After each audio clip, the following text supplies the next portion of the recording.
The Business of Agriculture podcast is brought to you by Land Trust. Did you know sportsmen spend over $5 billion annually in hunter and angler access fees? Land Trust is a platform that connects sportsmen with farmers and ranchers like you who have untapped profits just by providing access to their land. Go to landtrust.com/BOA, as in Business of Agriculture, to see how much you might add to your bottom line.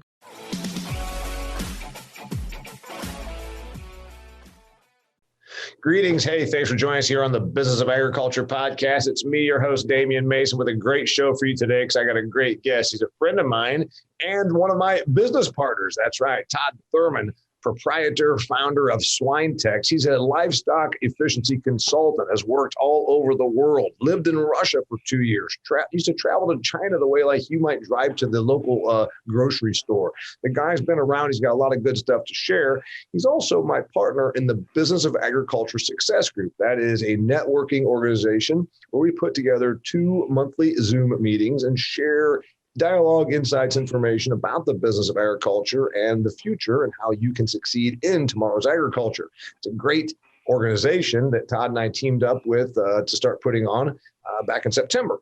And we still are the hosts of it. So if you'd like to be a part of the Business of Agriculture Success Group, I encourage you, send me an email or a message, and however you want to get it to me, and we'll get you signed up. For $99 a month, you get a lot of useful information and a network of other professionals.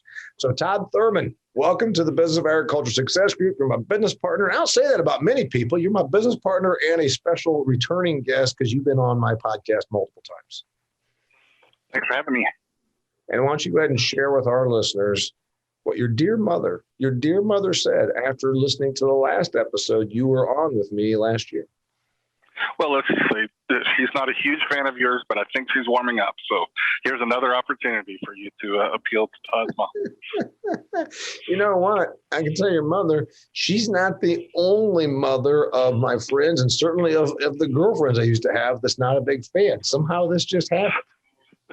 All right. So we're talking about a topic that I think everybody here can relate to. We're talking about population. We're talking about realities of population as it impacts our industry. So if you're saying, man, I saw the headline that this episode is about the population and the realities, what we're going to talk about is stuff that you've probably not heard unless you keep up with some of our stuff, my stuff, because it's counter to what you've always heard.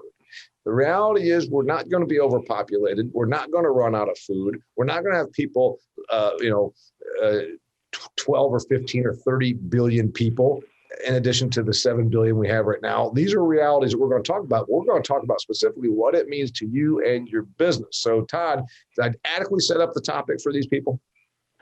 Yeah, I think that's great. Not only are some of those things not true, the exact opposite is actually true. So the problems that people have been talking about with too big a population, we're actually going to have some issues with the opposite problem and essentially having not enough people. So yeah, I think it's important to shine some light on this topic.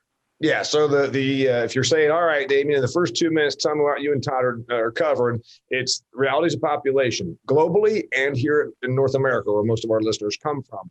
The fact that we're not going to be overpopulated. The fact that everything you've been told, feed the world, make as many bushels as you can. We ain't going to have enough food. Not really true. Actually, it's not even true right now. We basically have enough food production right now. It's just a matter of distribution economics. And then the big one that Todd's going to get into is, what does it mean for the actual work? The actual work. Remember, we have a very foreign-born agricultural labor force right now. Foreign-born, meaning they are not from the United States or Canada. If you happen to be in one of those two countries, what's it mean for that? So that's what Todd's going to cover. Before we hop into that, I want to remind you, Business of Agriculture podcast has 2 wonderful sponsors. You heard about the first one, Land Trust, during the recorded intro. I want to tell you about the other one that's been with me for a very long time. A company founded by my buddy, Nick Horeb. It's called Harvest Profit, a software solution that will help your agricultural enterprise be what it is supposed to be, and that is profitable. Software designed specifically for the agricultural industry for your enterprise. Manage all your inflows, outflows. Go to harvestprofit.com to get a free 14-day trial to see if this could be an answer and a solution for you. All right, Todd, tell them what happened last week that really made you and I decide that we're going to do this. We had a special guest on with our Business of Agriculture Success Group, the author of Empty Planet, Daryl Bricker. Real quickly, What did we discuss? And then what were a few of the big subjects we said we've got to take this to the podcast? Well, I think the interesting thing about Daryl's perspective is the way he frames the discussion around what he calls vertical knowledge. And vertical knowledge are those things that we absolutely know to be true that are not true, right? And so those can obviously, for fairly obvious reasons, can be kind of dangerous assumptions that we make. And I think, Daryl's book, another book that kind of challenged the status quo thought process called Factfulness, and a lot of people read that. And it's an interesting book to kind of challenge your worldview on a lot of topics. But one of the main topics that he addressed in that book, Factfulness, was very similar to some of Daryl's analysis in terms of population dynamics, and really started sounding the alarm that what we were hearing from the UN in terms of, the population is going to continue to grow, and that's the, big challenge for the environment and for the food system and all these different things. We're really starting to see where, Daryl talked about being, attacked in some cases for his views. We're starting to see the tide shift and more of the mainstream scientific community coming around to this idea. And, one of the things that precipitated our discussion of the Business of Agriculture Success Group was the Lancet study that was published fairly recently and then discussed in an article in Science Daily that really started to kind of turn the ship around and say, okay, well, maybe we're not going to get to, 12 billion or even 16 billion, I think is the upper end of the official UN estimates, that we're really talking about something, much closer to maybe 9 billion or even less. And so obviously those are huge differences. I think it's probably good. You and I keep up a bit more than, we got folks that listen to this, Todd, that are, in cranberry processing business or something. And they don't maybe keep up with some of the finer numbers that you and I do. Right now, today in the world, there's 7.7 to 7.8 billion people. Okay, we're shy of 8 billion. And why these things matter is that we gained about 2 of those billion really just in the last 25, 30 years. But we haven't gained a whole hell of a lot in the last few years. So what we're seeing is challenges, again, that vertical knowledge. I'm 51 years old, and Todd's a little younger than me, and so and we're talking about how we've heard our whole lives, people are starving in Africa. You got eat your applesauce, or starving kids in Asia. And then which of course doesn't change the fact there's still starving kids in Asia, whether your American kid eats applesauce or not is not going to change that. But that's a matter of agricultural economics and distribution economics. But anyway, we've been hearing about the starving for a long time. The reality is we took a bunch of starving people off the rolls in the last 20 years because of global economics advancing. The more advanced you become economically and the more you get educated, the less you breed. These are real things. It's not me judging it. Todd can back this up. All the data proves it. The more economically prosperous a country or the more educationally advanced a country or society, the less they reproduce. Started seeing this about 30, 40 years ago. Western Europe has a very, very declining birth rate. They're only at like 1.2 children per man and woman in Italy. It takes 2.1 to break even. I began seeing this a few years ago. I started telling my ag audiences, hey, folks, this whole thing that we're going to be overpopulated, we might have a little bit of the opposite problem. Your read, Todd, when did you first even question it? Yeah, a few years ago, I think for me, it really started when I read that book that I referenced earlier, the Factfulness, and really started to think about that in a little bit different way. And, and he discussed not just a linear, projection on what's going to happen over the next 10 or 15 or 20 or 50 years. But what he talked about is why populations grow and how populations grow and how those social dynamics change. And what you referred to, primarily the fact that as populations get richer, also more urban and more educated, they tend to reproduce at a lower rate. And so that fertility rate that really bizarrely, nobody really discusses when they're talking about this population explosion that's, some folks are still talking about coming. They don't talk about that. That really is the key factor, right? At what rate are we reproducing?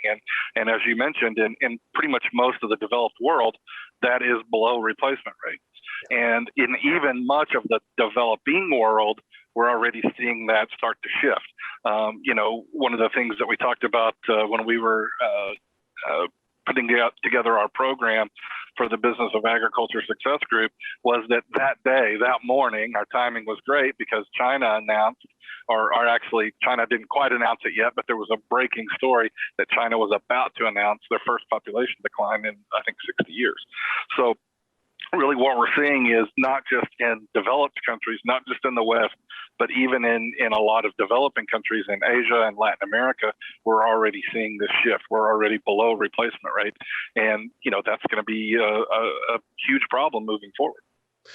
Yeah. So we're children of the whole thing about we're never going to, we're going to have too many people and all that. And that's been a common discussion and belief for a very long time. But particularly, it's not even still becoming questioned enough. You still got some of the political folks in our country that are climate crusaders, Alexandria Ocasio-Cortez. They go on TV and say that they just couldn't possibly bear children because of the harm it will do to the environment and how there's too many people already. They're a little behind, but they also are predictive of what we already see happening. They're not having children. Now, in Alexandria Ocasio-Cortez's case, that's probably a net benefit for everybody. But aside from that, we're talking about what these younger people in developed, urbanized countries not having kids because of the harm for the environment. And it's really going to even accentuate and precipitate this thing even faster from what I'm seeing, where all of a sudden we thought, we were leveling off anyhow. And now we got a whole bunch of these 30-year-old women that aren't going to have children at all. Am I right? Yeah, this issue is accelerating, right? And it's accelerating for a lot of different reasons. What we talked about, those trends towards urbanization, wealth, the world is getting wealthier very quickly. It's urbanizing at a rapid rate. A lot of those things, and even some of those things you mentioned, like concern about the environment, is slowing things down. So millennials are the perfect example. I mean, there's going to be a big reduction in fertility rate as the millennials start coming through the system. So, this is getting worse. I mean, as we talk about, this from an agriculture perspective, we're talking about, feeding, 9 billion people. There's a good chance we don't ever get to 9 billion people. And, the reality is we already produce enough food today to feed 9 billion people, right? We have an issue with food wastage, and we have an issue with distribution systems and mostly around political issues. But we already produce enough food today to feed probably peak human population on the planet. And so, that should be a signal that we are at a major tipping point as an industry that we need to really rethink the way we approach these things. Yeah. So here's the thing that, and there are folks right now that really, I know if you're watching or listening, and I hope you're doing both, because you can catch this on the YouTube channel, the Damian Mason channel on YouTube, as well as SoundCloud, Stitcher, iTunes, wherever you get your audio podcasts. This is real kind of shocking information, and some folks will not believe it. There's somebody driving right now in the countryside that just won't believe what you and I are saying, even though it's based on factual data from the books, from the studies, et cetera. But let's give them a couple. As Todd pointed out already, from a distribution issue, we don't feed everybody, but we have the product. We have enough to feed the 9 billion, even though we're not at 9 billion now. A pharmaceutical company that was so pushing this whole thing even championed the slogan about 13 years ago, that said, feed the 9, feed the 9. It's all about this idea we're going to get to 9 billion. And as Todd just pointed out, we're already agriculturally producing enough for 9 billion. So then the question becomes, all right, if we're there, that means we don't really need to make any more. And as pressure mounts from environmentalism to do a better job of containing food waste, that means that we not only don't need to produce more, we probably could even produce a little less. Is that they coming here in the next 5 years? Yeah, I really think it is. And that's a major fundamental shift. Our entire system, from policy to markets to really the global economic system as it relates to global agri-trade, is really based around this, assumption that there's a shortage, right? That we're just barely keeping up, and we need to produce more. So not only do we have those trends that you talked about just now, where we're going to be making improvements there, we already have enough. We're going to be making improvements. We are very close to needing actually less. And then as we look at places like China that are doing a better job of producing for themselves, those export opportunities for exporting countries are going to be fewer at some point in the future, not just because the population is going to be declining even in those markets, but also because they're doing a better job of reducing waste, improving the efficiency of their own production, and they're going to rely less on that. So we're talking about a major shift here that really I don't think anybody in our industry is fully prepared for. And we're talking about a major shift on the production mindset and even the demand for production. And I'm talking about not 30. They've been thinking, somewhere 100 years from now. No, we're talking it might be like 5 years from now. Big point that I want to get to, in case somebody is still saying, Damian, Todd, I appreciate your guys' stuff. You're pretty smart dudes, but you know what? Them people in them other countries, they're still having a bunch of babies. Maybe not in New York City, but let's give the reality. In Japan, there are 130 million people, and it's the oldest country on earth, meaning the oldest population, not the oldest fundamental society, the oldest population. It looks like in the next 2 decades or less, they're going to go down to 100 million people. So think about that. You're talking about 30% deduct of the population just because the young folks haven't been having babies at near the right amount or near the replacement amount for the last 20, 30 years. And grandma and grandpa are like 96. They die, there's no replacement. There are more, this is a pretty good stat from Daryl Bricker, author of Empty Planet. More adult diapers are sold each day in Japan than baby diapers in Japan. Another big stat here in the United States, we have more people over the age of 80 than we have under the age of 2. And you're saying, well, yeah, because some people live from 80 to 95, but from 2 down, that's only 2 years. Yeah, but a lot of people that are 85 are already deceased. These are not just United States and Japan. China, as Todd pointed out, he has worked there on and off and spent hundreds of days there in his career. When did you ever think that China was going to, remember, they were limiting their their people to have babies until 2016, and now they're trying to encourage their people to have babies. This hasn't happened in 5 years. What's the next 5 years look like for China? Yeah, well, it's going to be really interesting. I think, there was some discussion fairly recently that the population might peak in China somewhere in the next 10 to 5 to 10 years, depending on who you talk to. Now there's some people talking about the possibility that the population in China has already peaked, or that we're going to be peaking in the next, 12 months or something like that. So, that's a huge thing too. It's another indication that not only is this issue with overpopulation not going to manifest itself, that we may be getting quicker to this issue with underpopulation than anybody really projected.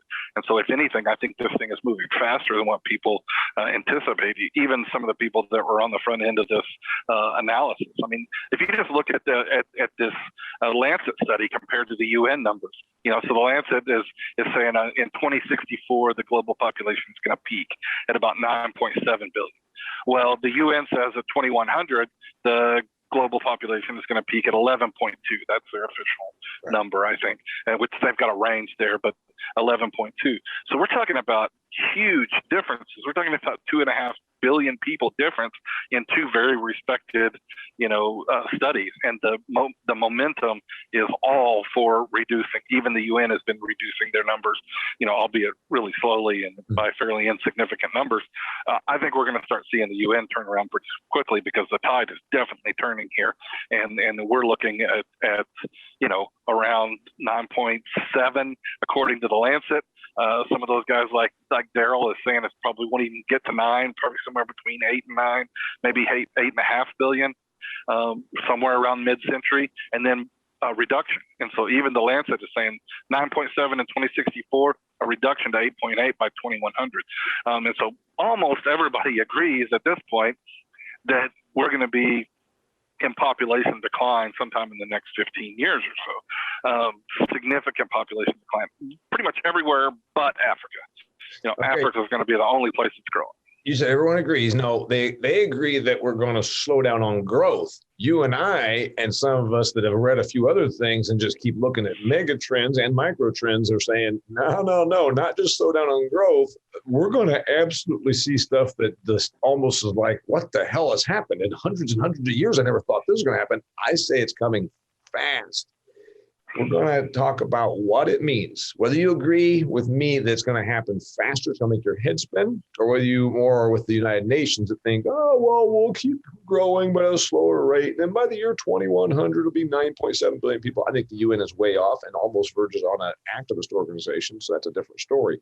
Whether you agree with me or the UN, I want to just point out, these are going to have big, huge, like industry changing effects on what we do in ag. And we're going to cover two of the specific ones about feeding an older population and about getting the work to produce the food. Those are the two biggies we're going to cover after I remind you that Harvest Profit is the organization that sponsors this podcast.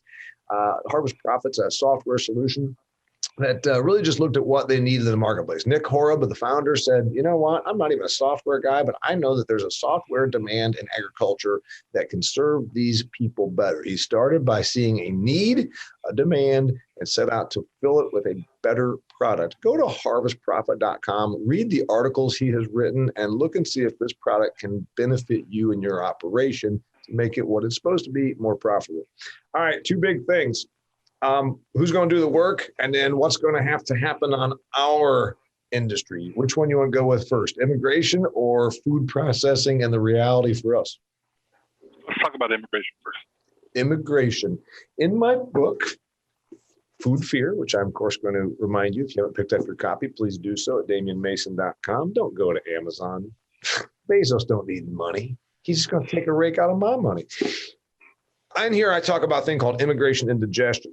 And I've had some people told me they were really surprised by that chapter because they didn't know it was quite like that. About 76% of all hired labor in agriculture is foreign born. About half of all labor that's hired is not only foreign born, but also here undocumented. They're here without their paperwork. These are realities that we've known about for a long time. The meat packing plants have a foreign born population that works in there, the livestock particularly, and then everything that's a specialty crop where you climb a tree, you cut off a celery stalk, whatever it is. These are realities that have been going for a long time. My grandfather came to this country and milked cows for other people as a foreign-born immigrant, okay? This has been going on for 100 years, more than. But the thing is, those other countries aren't overflowing with people like they once were. And they may stop overflowing with people and not need to look to the United States as the place to go and cut celery or milk cows. Is that what's going to happen, and how soon, Todd Thurman?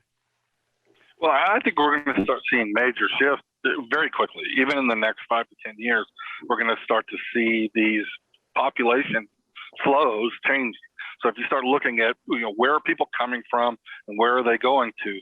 Right now it's in these big economies, it's not about attracting immigrants. It's about dealing with the influx of immigrants, right? And some countries have done a better job than others of dealing with those influxes. You look at Europe, and they've had a massive influx of immigrants. So they've certainly not had any problem attracting immigrants, but they have had a real problem assimilating immigrants. And that's creating massive problems, culturally, in crime statistics and unemployment. I mean, it's a really big problem for the immigrants themselves and for the countries that are hosting them. And so, what I've been trying to talk about is that in the near future, we're going to have to be thinking about immigration in a fundamentally different way. We're going to need to be thinking about how do we attract, retain, and assimilate these immigrants to fill these roles that we just don't have people for. So when we talk about that today, it's a major issue in agriculture. It's a major issue. We don't have people to do these jobs, right? But mainly what we're talking about is, unskilled or low-skilled labor to do these jobs. We're going to be able to automate our way out of at least some of that. Right now, how quickly that happens, I don't know. I suspect it's going to happen more quickly than most people do, but we're going to be able to automate our way out of that. But we still have a remaining issue that we have a declining population. If we're not able to attract immigrants from these fewer and fewer opportunities, these countries that have growing populations, it's going to be a problem. This labor availability is an issue everywhere. My clients in China, it's a 1.4 billion people, and their number one problem, other than animal health right now, is being able to find and keep labor. So if you think about it that way, it's a major problem already, and it's going to continue to be a problem. But we're really moving from a situation where employees say, why are these immigrants taking away our jobs, to one where employers are saying, why aren't these immigrants taking the jobs that we have available? And so that's going to be a major shift. And the way we prepare for that over the next 5 to 10 years, prepare ourselves for that, to be an attractive destination for these types of immigrants that we need to bring in to do these jobs that are more highly skilled jobs, jobs for the 21st century.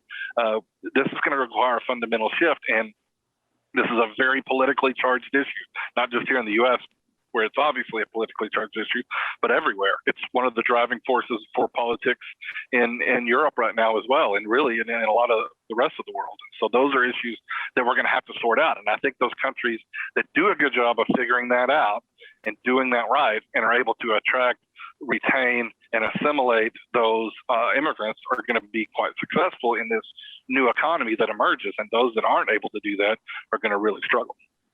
You and I both have looked at some of the other countries, again, grandson of immigrants here. So it was always a thing that other countries overflowing and, the idea of looking to the melting pot, all that stuff. And it's been good for agriculture. Actually, it's contributed to our agrarian success story that we had arable land and a river that went down the middle of the country and a lot of great things. But then we also had a growing population of people that were ascending in the economic, quickly sometimes ascending. If this happens in other countries, then there's going to be less demand for those people to move, less push for those people to move. We learned from having Daryl on the Business of Ag Success Group meeting last week, only 4% of the world's population is living in a different country than where they were born. That seemed very low to me, knowing that we look at what we hear about the border crisis and everybody wanting to, come to these. 4% of the global population is living in a country they're not born in. That didn't seem like much. Then it makes you realize if the economy keeps getting better in these other countries and they have less population growth, meaning they're not getting pushed out, that number gets even less. So this isn't going to be just a U.S. problem. It's going to be other countries. Do you see a day, Todd, when there's competition to get immigration? Yeah, absolutely. And I think that day is not too far off. And especially as we're looking at the types of immigrants that we really want to attract from an economic standpoint. There's always going to be refugees. There's always going to be wars and issues that create refugees. And obviously we have to deal with that from a policy and a political standpoint as well. But from a purely economic standpoint, I think there's going to be a very aggressive recruitment of those qualified immigrants to come in. And we have a lot of advantages here in the U.S. One of the biggest advantages that we have is we are a multicultural society. We are a nation of immigrants. So this is not a foreign thing to us. You think about some of the other countries that we've talked about, Russia and Japan come to mind, very anti-immigrant type countries. They're very homogenous. They're very culturally and racially and ethnically homogenous and have historically not been fond of the idea of bringing in a lot of immigrants. So it's a major problem for them. But even countries in Europe and North America that have been immigrant friendly, we all have our issues. We talked about in Europe their difficulty with assimilating those immigrants. Here in the U.S., our biggest problem is we have a very porous southern border, and so our immigration policy is almost irrelevant because we have so many people that are coming across illegally that we can't control.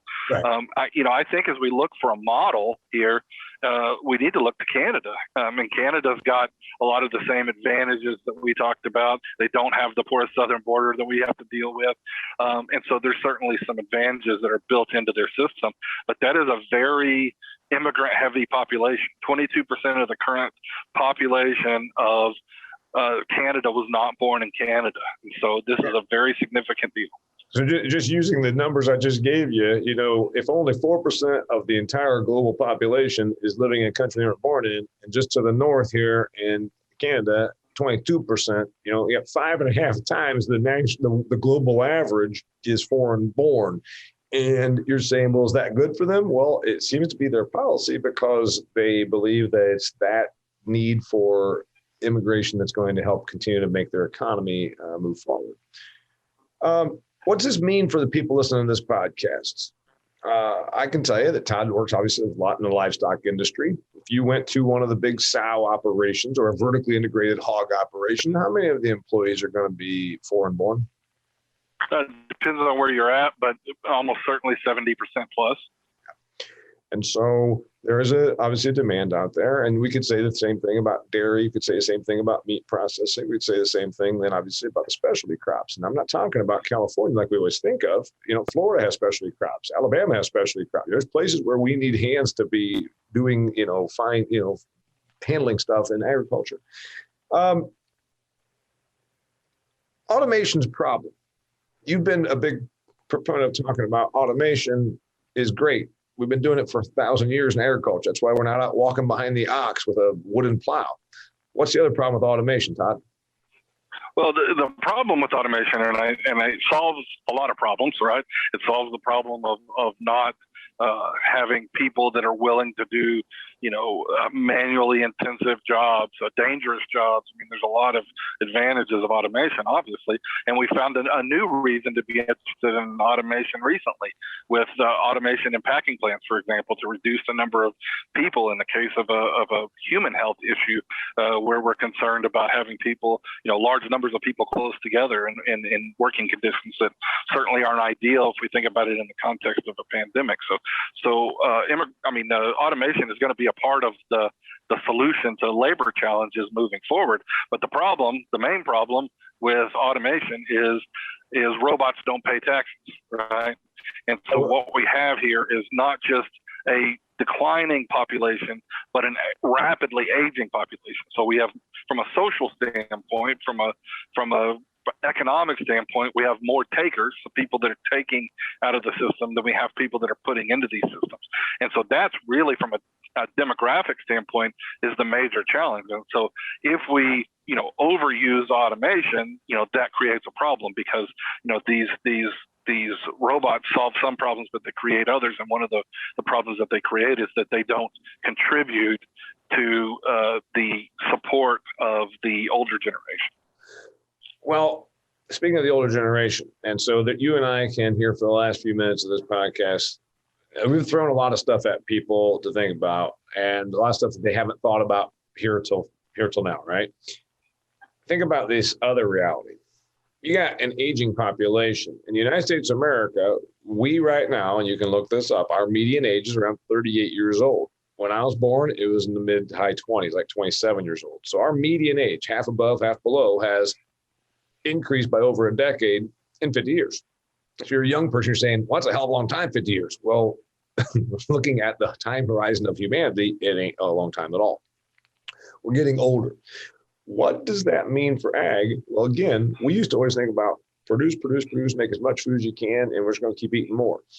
I don't know that we're going to eat any more as a populace. 80-year-olds don't eat as much as 40-year-olds, who don't eat as much as 20-year-olds. So what do you see when you look at the forward? Because I've got a few predictions. I want to hear yours, Todd.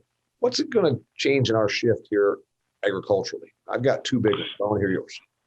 Well, I've got some ideas. I think my biggest concern, though, is not necessarily the lack of ideas around how to deal with it. It's the fact that nobody's having this conversation. It's remarkable that we're in the process of a major shift in consumer dynamics And nobody is talking about this. I haven't heard anybody on any of the social media outlets that I'm involved in, talking about how are we going to appeal to feeding an 80-plus-year-old population, right? And so I think that's the main thing I would like to get out, is that we need to start having this conversation. We need to start talking about this. Certainly, they're going to eat less. I do think we have a model that we can look to. We can look at Japan as a rapidly aging, declining population. So they're sort of on the leading edge of this. They're an advanced economy. And so what they have is a lot of, fairly rich old people that are consumers. And what we see there is that is a very refined demand, especially as we look at it in terms of meat. They're willing to pay for quality. Portion sizes are smaller, some of those kind of things. So I think smaller portion sizes, more focus on quality, safety, any of those types of things. I think we're going to be looking at shifts in that direction. And I think Japan gives us an idea of what that might look like.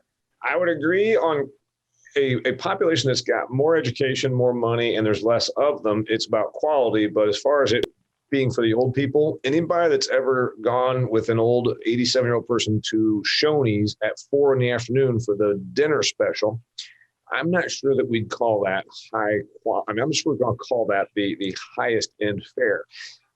Portion sizes for sure are going to change. And then also, because old people don't eat as much, old people tend to live by themselves, so they don't need to bring home as much food. There's going to be another part of it. I think that we need to actually start thinking about the food service industry.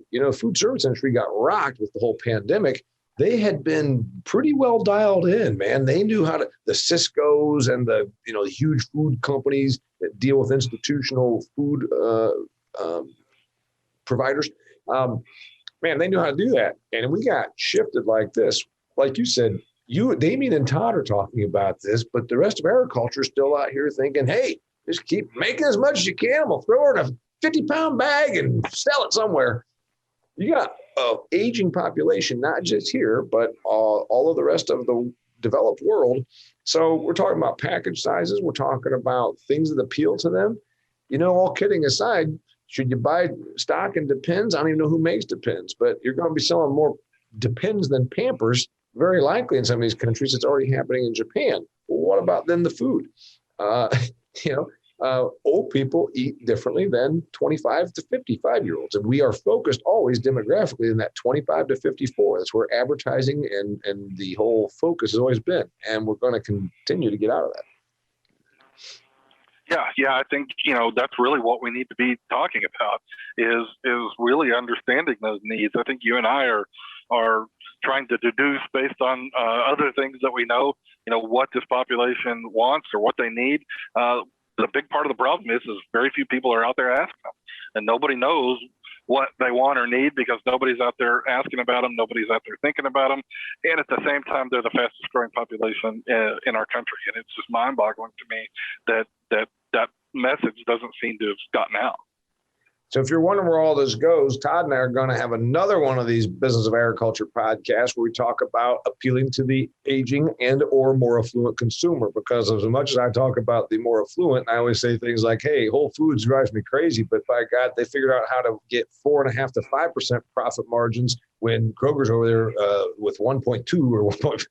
They got no margin at all on them. So there's a reality there. We're going to talk about what all that means. Last thought.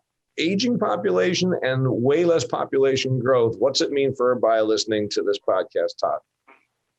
I think you just need to really start challenging a lot of your assumptions.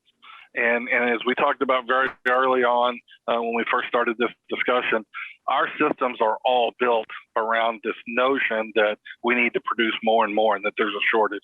And so I really hope that everybody that's listening to this, that's in the business of agriculture, is thinking about how that would change. If we have less demand, if we have a smaller population of people, if we have fewer consumers, what does that look like? What changes for your business when we have fewer people, when we have older people?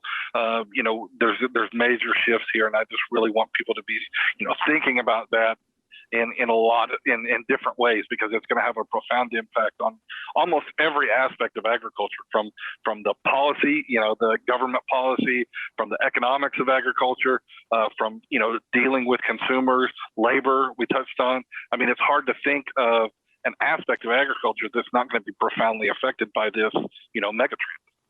Yeah, you can't think anything's going to be profoundly affected. Are we going to be fine? Sure, we're going to be fine. Obviously, people still got to eat. Our product mix is going to change. Our production. This is my closing. I gave you his 2 cents, or he gave you his 2 cents. My closing 2 cents are our product mix is going to change, because an affluent consumer that we're not worried about making sure that they're not starving to death all of a sudden has different demands. Oh, well, if we're not starving, then I want my eggs to be, from hens that are all petted and wear little bows in their hair. I mean, I know I'm being ridiculous, but there's the product mix and the production demands change because now the consumer can demand it. Prices are going to change a little bit because we can't just say, oh, well, you don't like it. There's only so much of it. There's going to be a change in that. The economics of it are always going to work themselves out. And I think that we're going to probably have the environmental angle probably gets more of a seat at the table, because now they are going to believe that they are the reasons that we didn't overpopulate, when the reality is economics the reason we didn't overpopulate. So there'll be this environmental angle that, see, we kept us from overpopulating. Now we just need to control energy production, food production, et cetera, and the voting public will allow it. That's one of my big predictions moving forward. All right. Do you think your mom is warmed up after 40 more minutes with me, or you think that we're just always going to have a problem? I will have to see. She'll tune in, and I'll get her feedback. His name is Todd Thurman. He's a proprietor, founder of SwineTex. He's my co-host and co-producer of the Business of Agriculture Success Group. I'd really like you to encourage you to consider joining it. For $99 a month, you get great dialogue, insights, information, and a network of other ag professionals that you can communicate with that can help you succeed in tomorrow's agriculture. Next week, what do we got on the docket there? We're going to be talking about food waste. Food waste, another big one that's going to be affecting us.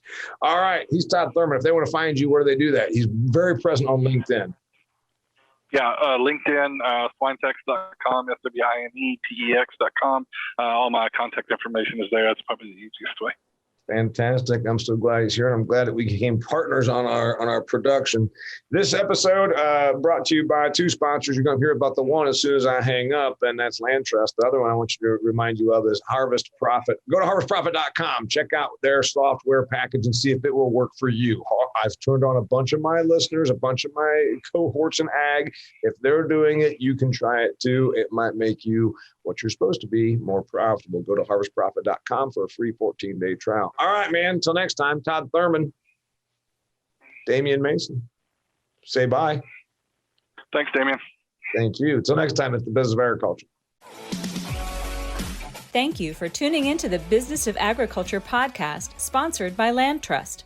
Land Trust partners with farmers and ranchers to capture pure profit from sportsmen seeking new experiences and places to hunt and fish. Land Trust built the platform and does the marketing. You maintain 100% control of access and activities, and you set the rules. There's no cost or obligation when you list, and the next 10 Business of Agriculture listeners who go to landtrust.com/BOA are eligible for a gift worth over $2,000.